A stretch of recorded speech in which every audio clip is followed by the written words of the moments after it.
মিতুকে কি তার শাশুড়ি তাহলে এবার সত্যি সত্যি বাড়ি থেকে বের করে দিবে? বিস্তারিত জানতে সম্পূর্ণ ভিডিওটি দেখতে থাকুন।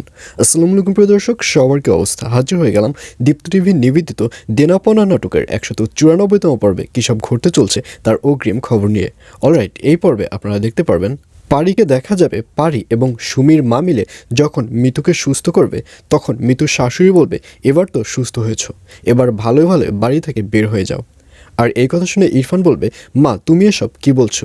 তুমি হয়তো ভুলে যাচ্ছ সে হচ্ছে এই ঘরের বড় ভাবি, সে কিন্তু এই ঘরের বড় বউ, তাকে তুমি এভাবে বের করে দিতে পারো না সামান্য কিছু গহনার জন্য। আর এই কথা শুনে এবার মিতুর শাশুড়ি বলবে, আমি ওকে গহনার জন্য বের করে দিচ্ছি না, গহনা তো সামান্য কিছু, আমি ওটার জন্য দিচ্ছি না, আমি দিচ্ছি আমার ছেলের ভালোর জন্য।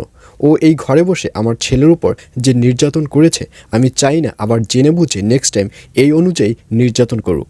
আর এর জন্যই আমি আমার ঘরের মান সম্মান বজায় রাখার জন্য এবং আমার ছেলের ভালোর জন্যই ওকে বাড়ি থেকে চলে যেতে বলছি।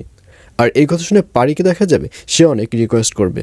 পারির রিকোয়েস্টের কারণে এক পর্যায়ে মিতুকে ওই বাড়িতে ঠাঁই দিবে মিতুর শাশুড়ি।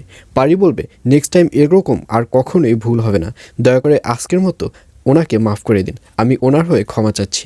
আর এইসব কথা শুনে মিতু শাশুড়িকে দেখা যাবে সেবার মিতুকে ক্ষমা করে দিবে। আর অন্যদিকে ইরফানকে দেখা যাবে সে পারিকে নিয়ে রুমে চলে যাবে এবং তারা ডিনার শেষে ইরফান বলবে, আসলে এখন তো সকল ধরনের অনুষ্ঠান এবং ঝামেলা শেষ, এখন আমার চিটাগাং চলে যেতে হবে।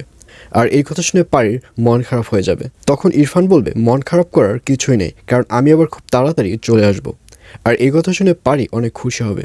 পারি বলবে, আমি জানতাম যে তুমি আমার জন্য আবার খুব তাড়াতাড়ি চলে আসবে। তখন ইরফান বলবে, আমি তোমার জন্য নয়, আমি রিয়ার জন্য চলে আসব।